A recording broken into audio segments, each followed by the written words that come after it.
అలాగా మీ అందరికీ కూడా పావు బాజీ అంటే ఇష్టమా? నాకైతే మా అత్త చేసే పావు బాజీ అంటే చాలా ఇష్టము. ఇది చాలా సింపుల్, హెల్తీ అండ్ టేస్టీ కూడా. ఇంట్లోనే ఉన్న వెజిటబుల్స్ తోటి ఈజీగా కర్రీ చేసేసుకోవచ్చు. మా దగ్గర అయితే క్యాప్సికమ్ లేకుండే, అదొకటి మిస్ అయిపోయింది. ఫస్ట్ అయితే కూరగాయలన్నింటినీ కట్ చేసి కుక్కర్లో వేసి తగినన్ని వాటర్ పోసి మూత పెట్టి 2-3 విజిల్స్ వరకు ఉడకబెట్టుకోవాలి. ఉడికిపోయినాక దాన్ని అయితే స్మాషర్ తోటి మెత్తగా స్మాష్ చేసుకోవాలి. నెక్స్ట్ తాలింపు కోసమని మట్టి కడాయి పెట్టి దాంట్లో నెయ్యి పోస్తుందనమాట.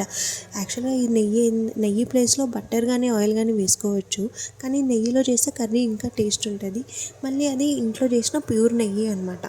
నెక్స్ట్ అయితే నెయ్యి వేడైపోయింది కదా, దాంట్లోనే జీలకర్ర, ఉల్లిగడ్డలు, బఠానీ, టమాటో, నెక్స్ట్ అయితే పసుపు, ఉప్పు, కారము, పావు బాజీ మసాలా అన్నీ వేసేసి ఫస్టే మిక్స్ చేసిన వెజిటబుల్ది ఉంది కదా, అది కూడా దాంట్లో వేసేసి కొన్ని వాటర్ వేసి మంచిగా కలుపుకోవాలన్నమాట.